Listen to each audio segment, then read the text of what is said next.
ತಗೊಂಡ್ಬಿಡ್ತೀವಿ.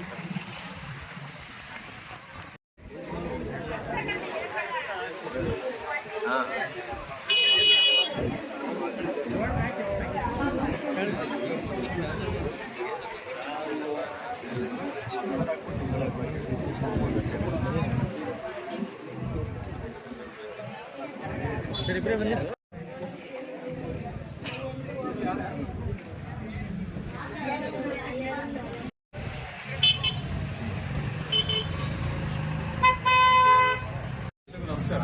ಈ ದಿನ ಉಟ್ಕೋನಹಳ್ಳಿ ಗ್ರಾಮ ಪಂಚಾಯತಿ ವತಿಯಿಂದ ಸರ್ಕಾರದ ಯೋಜನೆಯಾದಂತಹ ಗೃಹಲಕ್ಷ್ಮಿ ಯೋಜನೆಯ ಪ್ರಾರಂಭೋತ್ಸವ ಕಾರ್ಯಕ್ರಮವನ್ನು ಸಾಂಕೇತಿಕವಾಗಿ ಆದಿಲಕ್ಷ್ಮೀನಗರದಲ್ಲಿ ನಾವು ಹಮ್ಮಿಕೊಂಡಿದ್ದೀವಿ.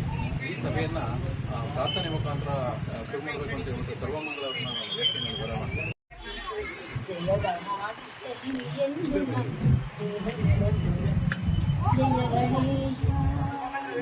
ಜಯ ಜಯ ಜಯ ಗಣೇಶ, ಅಂಧಕಾರವನ್ನು ಸೂರ್ಯನಾಶ ಮಾಡುವಂತೆ ನಿರೀಕ್ಷೆಗಳನ್ನು ನಾಶ ಮಾಡಿ ನೀವು ನಮ್ಮ ಚಿಂತೆಯ ಕಷ್ಟಗಳನ್ನು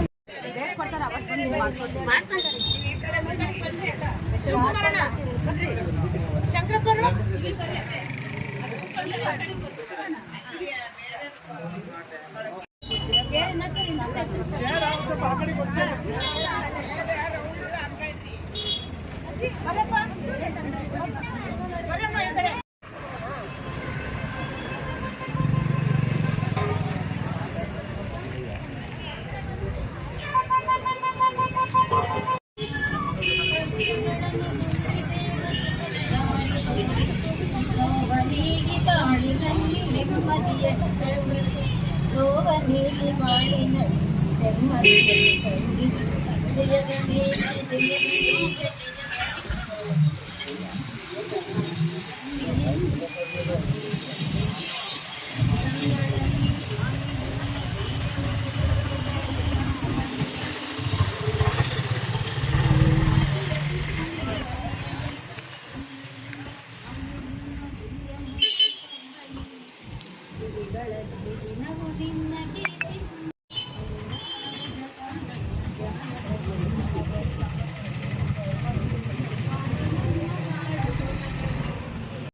ಈ ಸಭೆಯಲ್ಲಿ ಹಾಜರಿರ್ತಾರೆ. ಅವ್ರಿಗೆ ನಮ್ಮೆಲ್ಲರ ಪರವಾಗಿ ನಾನು ಸ್ವಾಗತವನ್ನು ಬಯಸ್ತಾ ಇದ್ದೀನಿ. ಶ್ರೀ ವಿಶ್ವೇಶ್ವರ ಭದ್ರಗಡೆ ಅವರು ಕೂಡ ಈ ಕಾರ್ಯಕ್ರಮದಲ್ಲಿ ಹಾಜರಿರ್ತಾರೆ. ಅವರು ಕೂಡ ನಾನು ನಮ್ಮೆಲ್ಲರ ಪರವಾಗಿ ಸ್ವಾಗತವನ್ನು ಬಯಸ್ತಾ ಇದ್ದೀನಿ. ಶ್ರೀಯುತ ಅಶೋಕ್ ಸರ್ ಅವರು CDPO ಅವರು ಕೂಡ ಈ ಕಾರ್ಯಕ್ರಮದಲ್ಲಿ ಹಾಜರಿದ್ದಾರೆ. ಅವರು ಕೂಡ ನಾನು ಸ್ವಾಗತ ಬಯಸ್ತಾ ಇದ್ದೀನಿ. ಪರವಾಗಿ ಸ್ವಾಗತವನ್ನು ಬಯಸ್ತಾ ಇದ್ದೀನಿ.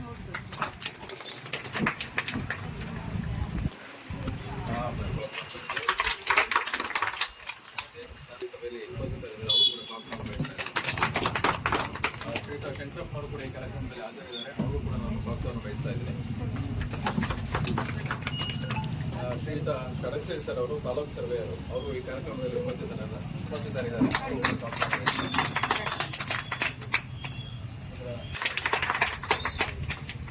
ಸ್ವಾಗತವನ್ನು ಬಯಸ್ತಾ ಇದ್ದೀನಿ. ವಿವಿಧ ಅಂಗನವಾಡಿ ಕಾರ್ಯಕರ್ತರು, ಆಶಾ ಕಾರ್ಯಕರ್ತರುಗಳು ಕೂಡ ಉಪಸ್ಥಿತರಿದ್ದಾರೆ. ಅವ್ರಿಗೂ ಕೂಡ ನಾನೆಲ್ಲರೂ ಸ್ವಾಗತವನ್ನು ಬಯಸ್ತಾ ಇದ್ದೀನಿ. ಈ ಕಾರ್ಯಕ್ರಮವನ್ನು ಸಮಾಜಕ್ಕೆ ಮುಟ್ಟಿಸುವಂಥ ಕೆಲಸ ಮಾಡೋದಕ್ಕೆ ಅಂತೇಳಿ ನಮ್ಮ ಕರ್ನಾಟಕ ಮತ್ತು ಆದಿತ್ಯವಾಣಿ ಮೀಡಿಯಾದವರು, ಮಾಧ್ಯಮದವರು ಆಗಮಿಸಿದರೆ ಅವ್ರಿಗೆ ಎಲ್ಲರ ಪರವಾಗಿ ನಾನು ಸ್ವಾಗತವನ್ನು ಬಯಸ್ತಾ ಇದ್ದೀನಿ.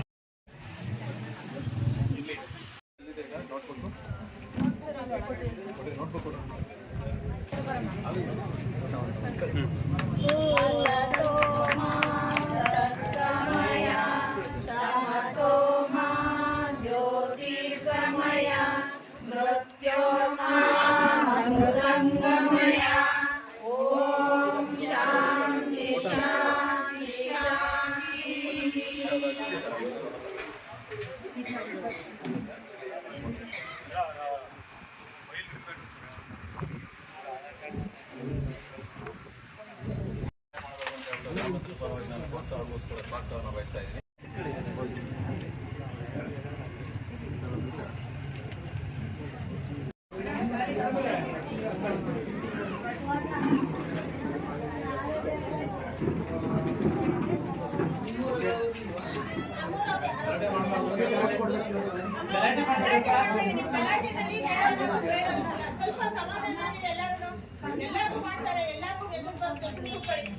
ಈಗ ವೇದಿಕೆ ಮೇಲೆ ಆಸೀನರಾಗಿರ್ತಕ್ಕಂಥ ಸಿಡಿಪಿಒ ಅಶೋಕ್ ರವರೇ, ಇತರ ಸೊ ಇವತ್ತಿನ ದಿನ ಒಂದು ಮಹೋನ್ನತ ಐತಿಹಾಸಿಕ ದಿನ ಅಂತ ಹೇಳ್ಬೋದು. ಸರ್ಕಾರದ ಮಹೋನ್ನತ ಯೋಜನೆ ಆದಂಥ ಗೃಹಲಕ್ಷ್ಮಿ ಇವತ್ತು ಚಾಲನೆ ಕೊಡೋದಕ್ಕೆ ನಾವೆಲ್ಲ ಸಿದ್ಧತೆಯನ್ನು ಮಾಡ್ಕೊಂಡಿದ್ದೀವಿ. ಸೊ ಇದರಲ್ಲಿ ನಿಮಗೆಲ್ಲ ಗೊತ್ತಿರೋ ಹಾಗೆ ಮುಂಚೆ ಯಾರ್ಯಾರ ಹತ್ರ ಪಡಿತರ ಚೀಟಿ ಇರುತ್ತೋ ಸೊ ಅವರಿಗೆ ಮಾತ್ರ ಇದು ಈ ಸ್ಕೀಮ್ ಅನ್ವಯ ಆಗುತ್ತೆ. ಸೊ ಅದರಲ್ಲಿ ನಾವು ಏನಂದ್ರೆ ಒಂದು ಅರ್ಥ ಮಾಡ್ಕೋಬೇಕು, ಯಾರ ಹತ್ರ ಪಡಿತರ ಚೀಟಿಯಲ್ಲಿ ಗೃಹ ಯಜಮಾಂತಿ ಅಂತ ಒಂದೊಂದು ಯಾರು ಇರಲ್ವೋ ಅವರಿಗೆ ಸಿಕ್ಕಲ್ಲ.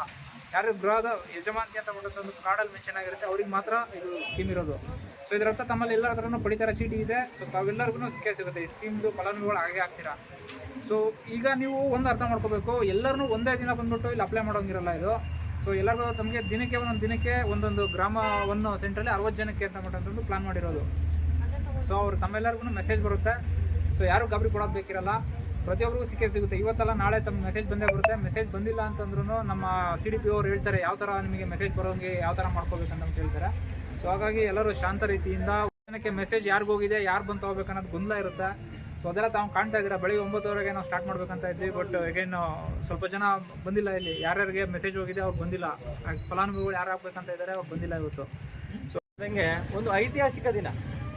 ಕರ್ನಾಟಕದ ಅತ್ಯಂತ ಮಹತ್ವಾಕಾಂಕ್ಷಿ ಯೋಜನೆಯಾದಂತಹ ಗೃಹಲಕ್ಷ್ಮಿ ಯೋಜನೆಯನ್ನು ಇವತ್ತು ನೋಂದಣಿ ಮಾಡಲಿಕ್ಕೆ ಚಾಲನೆ ಕೊಡ್ತಿರೋಂಥ ದಿನ. ತಮಗೆಲ್ಲ ಗೊತ್ತಿರೋ ಹಾಗೆ ದಿನಾಂಕ 19/7/2023 ಮಾನ್ಯ ಮುಖ್ಯಮಂತ್ರಿಗಳು ಗೃಹಲಕ್ಷ್ಮಿ ಯೋಜನೆಗೆ ಉದ್ಘಾಟನೆ ಮಾಡಿದ್ದಾರೆ.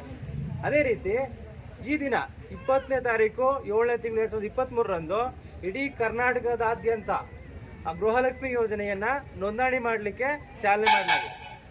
ಈ ಪ್ರತಿಯೊಂದು ಗ್ರಾಮ 1 ಕೇಂದ್ರಗಳು, ಬಾಪೂಜಿ ಸೇವಾ ಕೇಂದ್ರಗಳು ಮತ್ತು ನಮ್ಮ ನಗರಸಭೆ ವ್ಯಾಪ್ತಿಯಲ್ಲಿ 5 ಕೇಂದ್ರಗಳನ್ನ ನಮ್ಮ ಆಯುಕ್ತರು ಗುರುತಿಸಿದ್ದಾರೆ.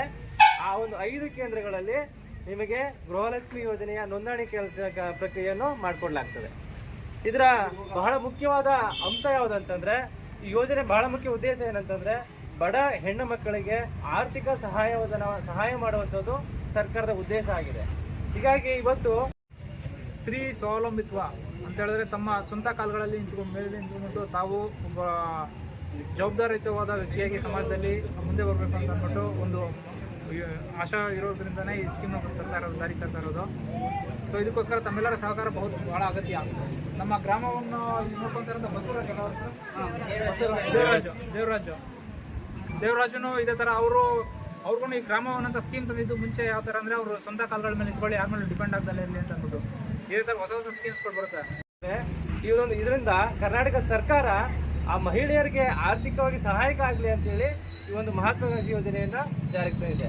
ಈ ಯೋಜನೆ ಹೇಗೆ ನೀವು ಫಲವನ್ನು ಪಡ್ಕೊಳ್ಬೇಕು ಅಂತಂದರೆ, ಪ್ರತಿಯೊಬ್ಬರ ಹತ್ರನೂ ಕೂಡ APL ಕಾರ್ಡು, BPL ಕಾರ್ಡು ಮತ್ತು ಅಂತ್ಯೋದಯ ಕಾರ್ಡ್ ಇದೆ. ಆ ಕಾರ್ಡ್ಗಳಲ್ಲಿ ಯಾರು ಮಹಿಳಾ ಯಜಮಾನಿ ಅಂತ ಗುರುತಿರ್ತಾರೆ, ನಿಮಗೆಲ್ಲ ನೋಡಿರ್ತೀರಿ, ಮೊದಲನೇ ಪೇಜಲ್ಲೇ ಮಹಿಳಾ ಯಜಮಾನಿ ಅಂತ ಹೇಳಿ ಗುರುತಿರ್ತಾರೆ. ಆ ಮಹಿಳಾ ಯಜಮಾನಿ ಹೆಸರಿಗೆ ಪ್ರತಿ ತಿಂಗಳು 2,000 ಅವ್ರ ಡೈರೆಕ್ಟ್ ಅವರ ಖಾತೆಗೆ ಪಾವತಿಸಲಾಗ್ತದೆ. ಇದಕ್ಕೆ ನೀವು ಹೆಂಗೆ ಪಡ್ಕೋಬೇಕು ಅಂತಂದರೆ, ನಿಮ್ಮ ಹತ್ತಿರದ ಗ್ರಾಮ 1 ಕೇಂದ್ರಗಳು, ಬಾಪೂಜಿ ಸೇವಾ ಕೇಂದ್ರಗಳು ಮತ್ತು ಅವ್ರಿಗೆ. ಸೊ ಇಲ್ಲಿ ಜನಗಳು ಕೂಡೋದು ಓಕೆ, ಬಂದ್ಬಿಟ್ಟು ಶಾಂತ ರೀತಿಯಿಂದ ಅವ್ರ ಹತ್ರ ಏನೋ ಇನ್ಫಾರ್ಮೇಷನ್ ತೊಗೊಂಡು ಹೋಗ್ಬಿಟ್ರೆ ಸಾಕು, ಅವ್ರ ಕೆಲಸ ಈಸಿ ಆಗ್ಬಿಡುತ್ತೆ. ಯಾರಿಗೆ ಈ ಸ್ಕೀಮ್ ಬೆನಿಫಿಟ್ ಅವತ್ತಿನ ದಿನ 60 ಜನ ಬರ್ತಾ ಇರುತ್ತೆ, ಅವ್ರಿಗೆಲ್ಲ ಸಿಕ್ಕೋಗುತ್ತೆ. ಸೊ ಇನ್ ಕೇಸ್ ನೀವು ಯಾವುದೋ ಒಂದು ದಿನ ಮೆಸೇಜ್ ಬರುತ್ತೆ, ನಾಳೆ ಬನ್ನಿ ಅಂತ ಬರುತ್ತೆ ಮೆಸೇಜು, ಡೇಟ್ ಆಗುತ್ತೆ 21ನೇ ತಾರೀಕು ನಾಳೆ ಇರುತ್ತೆ ಅಂತ ಇಟ್ಕೊಳ್ಳಿ. ಸೊ 21ನೇ ತಾರೀಕು ನಮ್ಗೆ ಬರೋಕ್ಕಾಗಿಲ್ಲ ಅಂದರೆ ಅರ್ಥಮಾತ್ಗೆ ನಿಮಗೆ ಸಿಕ್ಕೋದಿಲ್ಲ ನೆಕ್ಸ್ಟ್ ಅಂತ. ಯಾವತ್ತೇ ದಿನ ಸಂಜೆ 5 ಗಂಟೆ ಮೇಲೆ ಬಂದ್ಬಿಟ್ಟು 5ರಿಂದ 8 ಗಂಟೆವರೆಗೂ ಓಪನ್ ಇರುತ್ತೆ ಇದು ಗ್ರಾಮ 1 ಸೆಂಟ್ರು. ಯಾವ ದಿನ ಬೇಕಾದರೂ ಬರ್ಬೋದು. ಏನಂದರೆ ನಿಮಗೆ ಮೆಸೇಜ್ ಇರಬೇಕಷ್ಟೇ ಫೋನಲ್ಲಿ. ಸೊ ಮೆಸೇಜ್ ಏನಾದ್ರು ಫೋನಲ್ಲಿ ಬಂದಿಲ್ಲ ಅಂತ ಹೇಳಿದ್ರೆ ಯಾವ ರೀತಿ ಬರೆಸ್ಕೋಬೇಕು ಅನ್ನೋದಕ್ಕೂ ಹೇಳ್ಕೊಡ್ಲಿದ್ದಾರೆ, ಆಯಿತಾ. ಸೊ ಹೀಗಾಗಿ ಎಲ್ಲರೂ ಶಾಂತ ರೀತಿಯಿಂದ ಈ ಸ್ಕೀಮ್ನ ಫಲವನ್ನು ಪಡೆದುಕೊಂಡು ಸಮೃದ್ಧರಾಗಿ ಜೀವನ ಬಾಳ್ವೆ ಸಾಗಿಸ್ಬೇಕಂತ ಹೇಳ್ತಾ ಒಂದೆರಡು ಮಾತುಗಳನ್ನ ಮುಗಿಸ್ತಾ ಇದ್ದೀನಿ. ನೋಂದಣಿ ಮಾಡಲಾಗ್ತದೆ. ಇದಕ್ಕೆ ಮುಂಚಿತವಾಗಿ ಒಂದಿನ ಮುಂಚಿತವಾಗಿ ನಿಮ್ಮ ರೇಷನ್ ಕಾರ್ಡ್ಗೆ ಲಿಂಕ್ ಆಗಿರುವಂಥ ಮೊಬೈಲ್ ನಂಬರ್ಗೆ ನಿಮಗೆ ಮೆಸೇಜ್ ಬರುತ್ತೆ, ಇಂಥ ಗ್ರಾಮ 1 ಕೇಂದ್ರಕ್ಕೆ ಹೋಗಬೇಕು, ಇಷ್ಟು ಗಂಟೆಗೆ ಹೋಗಬೇಕು, ಇಂಥ ದಿನಾಂಕದಲ್ಲೇ ಹೋಗಬೇಕು ಅಂತೇಳಿ ನಿಮ್ಮ ಮೊಬೈಲ್ಗೆ ಮೆಸೇಜ್ ಬರುತ್ತೆ. ಆ ಮೆಸೇಜ್ ಬಂದ ನಂತರನೇ ನೀವು ಆ ಸಮಯಕ್ಕೆ ಬಂದು ಆ ಸಂಬಂಧಪಟ್ಟ ಕೇಂದ್ರಗಳಲ್ಲಿ ನೋಂದಣಿ ಮಾಡಿಸ್ಕೋಬೇಕು. ನೀವು ಏನೇನು ತರಬೇಕು ಅಂತಂದ್ರೆ ಜೊತೆಗೆ ನಿಮ್ಮದು ರೇಷನ್ ಕಾರ್ಡು ಒಂದು, ಜೊತೆಗೆ ಏನು ಕುಟುಂಬದ ಯಜಮಾನಿಯ ಆಧಾರ್ ಕಾರ್ಡು, ಆಮೇಲೆ ಆ ಯಜಮಾನಿಯ ಪತಿಯ ಆಧಾರ್ ಕಾರ್ಡು, ಮತ್ತೆ ನೀವು ಆಧಾರ್ ಲಿಂಕ್ ಆಗಿದ್ರೆ ಆಧಾರ್ ಲಿಂಕ್ ನಂಬರ್ ತೊಂದರೆ ಇಲ್ಲ. ಆಧಾರ್ ಲಿಂಕ್ ಆಗಿಲ್ಲದೆ ಅಂತಂದ್ರೆ ನೀವು ಒಂದು ಪಾಸ್ಬುಕ್ ಅನ್ನ ತರಬೇಕು. ನಿಮ್ಮ ಜೊತೆ ಯಾರು ಯಜಮಾನಿ ಹೆಸರಿರುವಂತ ಪಾಸ್ಬುಕ್ ನ ಜೊತೆಗೆ ತರಬೇಕು, ಗೊತ್ತಾಯ್ತಾ? ಅದ್ರ ಜೊತೆಗೆ ಆಧಾರ್ ಲಿಂಕ್ ಆಗಿರೋ mobile, number with mobile. Aadhaar link ಆಗದವ್ರು ಕೂಡ ಬಯೋಮೆಟ್ರಿಕ್ ಮೂಲಕ ಇಲ್ಲಿ ನಿಮ್ಮ ಅರ್ಜಿಯನ್ನು ನೋಂದಣಿ ಮಾಡ್ತಾರೆ. ಆದ್ರೆ ಮೊಬೈಲು ಮತ್ತೆ ಮೊಬೈಲ್ ನಂಬರ್ ಇರಲೇಬೇಕು, ಒಂದು ಮೊಬೈಲ್ ನಿಂದ ತರಲೇಬೇಕು. ಇಷ್ಟು ಅರ್ಥ ಆಯ್ತಲ್ಲ? ಒಂದು ರೇಷನ್ ಕಾರ್ಡು, ಇನ್ನೊಂದು ಯಜಮಾನಿ ಆಧಾರ್ ಕಾರ್ಡು, ಮತ್ತೆ ಯಜಮಾನಿ ಪತಿಯ ಆಧಾರ್ ಕಾರ್ಡು, ಮತ್ತೆ ಪಾಸ್ಬುಕ್, ಮತ್ತೆ ನಿಂದು ಆಧಾರ್ ಲಿಂಕ್ ಆಗಿರೋ ಮೊಬೈಲ್ ನಂಬರ್ ವಿತ್ ಮೊಬೈಲ್. ಬರತಮ್ಮ ಅಂತ ಲೇಡೀಸು ಹೆಂಗಸು ಅಥವಾ ಹೀರೋ ಇದ್ದಾರೆ. ನೀವು ಯಜಮಾನಿ ಇವರೇ ಈಗ ಜೆಂಟ್ಸು. ತಿದ್ದುಪಡಿ ಮಾಡ್ಕೊಂಡ್ಮೇಲೆ ಅಪ್ಲೈ ಮಾಡ್ಕೊಂಡು ತಿದ್ದುಪಡಿ ಮಾಡ್ಕೊಬೇಕು. ನಿಮ್ಮ ಆಹಾರ ಫುಡ್ ಇನ್ಸ್ಪೆಕ್ಟರ್ ಹತ್ರ ತಿದ್ದುಪಡಿ ಮಾಡ್ಕೊಂಡು ಆ ಇಲಾಖೆ ಹೋಗಿ ತಿದ್ದುಪಡಿ ಮಾಡ್ಕೊಂಡ್ಮೇಲೆ ನೋಂದಾಯಿಸಿ, ಏನು ತೊಂದರೆ ಇಲ್ಲ. ಅರ್ಜೆಂಟ್ ಏನಿಲ್ಲ, ಟೈಮ್ ಇದೆ, ತಿದ್ದುಪಡಿ ಮಾಡಿಸಿ ನೋಂದಣಿ ಮಾಡಿ. ಕೇಂದ್ರ ಗ್ರಾಮವನ್ನು ಮತ್ತೆ ನಗರಸಭಾ ಕೇಂದ್ರ. ನಮ್ಮ ತಿಪ್ಟೂರು ತಾಲೂಕಿನಲ್ಲಿ ಒಟ್ಟು 58 ಕೇಂದ್ರಗಳನ್ನ ತೆರೆಯಲಾಗಿದೆ. ಈ ಗೃಹಲಕ್ಷ್ಮಿ ಯೋಜನೆಗೆ ತಿಪ್ಟೂರು ತಾಲೂಕಿನಲ್ಲಿ 58 ನೋಂದಣಿ ಕೇಂದ್ರಗಳು ತೆರೆಯಲಾಗಿದೆ. ಒಟ್ಟು 27 ಗ್ರಾಮವನ್ ಕೇಂದ್ರಗಳು, 26 ಬಾಪೂಜಿ ಸೇವಾ ಕೇಂದ್ರಗಳು, 5 ನಗರಸಭೆ ವ್ಯಾಪ್ತಿಯಲ್ಲಿ ಕೇಂದ್ರಗಳನ್ನ ತೆರೆಯಲಾಗಿದೆ. ಒಟ್ಟು 58 ಸೆಂಟರ್ಗಳಲ್ಲಿ ನಾವು ನೋಂದಣಿ ಕಾರ್ಯವನ್ನು ಮಾಡ್ತಾ ಇದ್ದೀವಿ. ಮತ್ತೆ ಪ್ರತಿದಿನ ಒಂದು ನೋಂದಣಿ ಕೇಂದ್ರದಲ್ಲಿ 60 ಜನ ನೋಂದಣಿ ಮಾಡಲಾಗ್ತದೆ. ಬೆಳಗಿನ ಅವಧಿಯಲ್ಲಿ 30 ಜನ, ಮಧ್ಯಾಹ್ನದ ಮೇಲಿನ ಅವಧಿಯಲ್ಲಿ 30 ಜನ, ಒಟ್ಟು ಒಂದು ದಿನಕ್ಕೆ 60 ಜನವನ್ನು ನೋಂದಣಿ ಮಾಡಲಾಗ್ತದೆ. ಈ ರೀತಿ ಒಂದು ದಿನಕ್ಕೆ ಒಟ್ಟು 3480 ಜನ ನೋಂದಣಿ ಮಾಡಲಾಗ್ತದೆ ನಮ್ಮ ತಾಲೂಕು ವತಿಯಿಂದ 58 ನೋಂದಣಿ ಕೇಂದ್ರಗಳಿಂದ. ಸರ್, ಈಗ ಯಜಮಾನಿ ಅಂತ ಇಲ್ಲ ಅಂದ್ರೆ ಯಜಮಾನಿ ಇಲ್ಲ ಅಂತಂದ್ರೆ ತಿದ್ದುಪಡಿ ಮಾಡಿಸ್ಕೊಬೇಕಾಗತ್ತೆ. ನಿಮ್ದು ಏನು ಆಹಾರ ಇಲಾಖೆ ಇದೆ ಆ ಇಲಾಖೆಗೆ ಭೇಟಿ ನೀಡಿ ನೀವು ಅದನ್ನ ತಿದ್ದುಪಡಿ ಮಾಡಿಸ್ಕೊಂಡ್ಮೇಲೆ ನೋಂದಣಿ ಮಾಡಬಹುದಾಗಿದೆ. ಅಲ್ಲಿವರೆಗೂ ನೋಂದಣಿ ಮಾಡ್ಲಿಕ್ಕಾಗಲ್ಲ. ಅವರು ಪ್ರತ್ಯೇಕರು ಅಂತ ಇರ್ತದೆ, ಅದು ಪ್ರತ್ಯೇಕರು ಅಂತ ತೋರಿಸ್ಬೋದು, ಅದು ಆಪ್ಷನ್ ಇರ್ತದೆ. ವಿಚ್ಛೇದನ ಕೊಟ್ಟವರು ಇರ್ಬೋದು, ವಿಚ್ಛೇದನ ಕೊಟ್ಟವರು ವಿಚ್ಛೇದನ ತೋರಿಸ್ಬೋದು. ಡೆತ್ ಆಗಿದೆ ಅಂತ ತೋರಿಸ್ತಾರೆ, ಅದೇ ಅಥವಾ ಪರಿಚಯ ಇದ್ದರೆ ಪರಿಚಯ ಅಂತ ತೋರಿಸ್ತಾರೆ. ನೀವು ಯಜಮಾನ್ ಇಲ್ಲವ್ರು ತೊಂದರೆ ಇಲ್ಲ, ನಿಮ್ಮ ಮಹಿಳೆ ಯಜಮಾನಿ ಯಾರು ಇರ್ತಾರೆ ಅವ್ರ ಹೆಸರಲ್ಲೇ ನೀವು ನೋಂದಣಿ ಮಾಡ್ಬೋದು, ಅದು ತೊಂದರೆ ಇಲ್ಲ. ಹೀಗಾಗಿ 9102 ಹೆಲ್ಪ್ ಲೈನ್ ನಂಬರ್ ಇರುತ್ತೆ. ಈ ನಂಬರ್ಗೂ ಕೂಡ ನೀವು ಕರೆ ಮಾಡಿ ನೀವು ಮಾಹಿತಿಯನ್ನು ತಿಳ್ಕೊಬಹುದು. ಏನಾದ್ರು ಸಮಸ್ಯೆಗಳಿದ್ರೆ ನೀವು ಸಮಸ್ಯೆನ ಬಗೆಹರಿಸ್ಕೊಬಹುದು.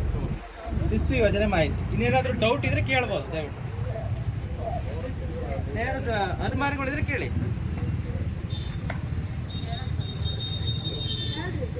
ಯೋಜನೆ ಬಗ್ಗೆ ಅನುಮಾನಗಳಿದ್ರೆ ಪರಿಹರಿಸೋಣ.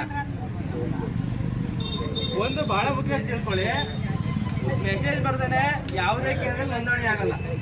ಈ ನಂಬರ್ 8147500500 ಈ ನಂಬರ್ಗೆ ನಿಮ್ಮ ರೇಷನ್ ಕಾರ್ಡ್ ನಂಬರ್ ಅನ್ನ ಮೆಸೇಜ್ ಮಾಡಬೇಕು. ಮೆಸೇಜ್ ಮಾಡಿದ ನಂತರ ನಿಮ್ಮ ಮೊಬೈಲ್ಗೆ ಏನು ಆ ಸ್ಲಾಟ್ ಎಷ್ಟು ಗಂಟೆಗೆ ಯಾವ ಕೇಂದ್ರದಲ್ಲಿ ನೋಂದಣಿ ಮಾಡಬೇಕು ಅಂತೇಳಿ ನಿಮಗೆ ಮೆಸೇಜ್ ಬರುತ್ತೆ. ಯಾರಿಗೆ ಮೆಸೇಜ್ ಬಂದಿಲ್ಲ ಅವ್ರು ಮಾತ್ರ ಮಾಡಿ, ಎಲ್ಲರೂ ಮಾಡೋ ಅವಶ್ಯಕತೆ ಇಲ್ಲ. ಯಾರಿಗೆ ಯಾವ ಮೊಬೈಲ್ಗೆ ಮೆಸೇಜ್ ಬಂದಿಲ್ಲ ಅವ್ರು ಈ ಥರ ಮಾಡ್ಬೋದು, ಆಯ್ತಾ? ಬಂದಿರೋ ಮಾಡೋ ಅವಶ್ಯಕತೆ ಇರೋದಿಲ್ಲ. ಇಲ್ಲಪ್ಪ, ಇದು ಈ ಕಾರ್ಯಕ್ರಮ ಸಂಪೂರ್ಣ ಉಚಿತ. ಯಾರು ಕೂಡ 1 ರೂಪಾಯಿಯನ್ನು ಕೂಡ ಯಾರು ಕೂಡ ಪಾವತಿ ಮಾಡಂಗಿಲ್ಲ. ಯಾವ್ದಾದ್ರು ಆ ಥರ ಕಂಪ್ಲೇಂಟ್ ಇದ್ರೆ ದಯವಿಟ್ಟು 109892ಗೆ ಕಂಪ್ಲೇಂಟ್ ಮಾಡ್ಬೋದು, ನಮಗೂ ಕಂಪ್ಲೇಂಟ್ ಮಾಡ್ಬೋದು. ಸೈಬರ್ಗಳಲ್ಲಿ ಮಾಡೋ ಅವಕಾಶ ಇಲ್ಲ. ಈಗಾಗಲೇ ಹೇಳ್ದಂಗೆ ಗ್ರಾಮವನ್ ಕೇಂದ್ರ, ಬಾಪೂಜಿ ಸೇವಾ ಕೇಂದ್ರ ಮತ್ತೆ ನಗರಸಭೆ ಕೇಂದ್ರಗಳಲ್ಲಿ ಮತ್ತೆ ಇದ್ರ ನಂತರ ಪ್ರಜಾಪ್ರತಿನಿಧಿಗಳು ಅಂತ ಹೇಳ್ಬಿಟ್ಟು ಸರ್ಕಾರ ನೇಮಕ ಮಾಡ್ತಾ ಇದೆ. ಪ್ರತಿ 500 ಜನಸಂಖ್ಯೆಗೆ ಒಬ್ಬರನ್ನ ಮತ್ತೆ 1000 ಜನಸಂಖ್ಯೆಗೆ ಇಬ್ಬರನ್ನ ಪ್ರಜಾಪ್ರತಿನಿಧಿಗಳನ್ನ ಕರ್ನಾಟಕ ಸರ್ಕಾರ ಆಯ್ಕೆ ಮಾಡುತ್ತೆ. ಅವರು ನಿಮ್ಮ ಮನೆ ಬಾಗಿಲು ಬಂದು ಉಚಿತವಾಗಿ ಕೂಡ ನೋಂದಣಿ ಮಾಡೋ ಅವಕಾಶ ಇದೆ.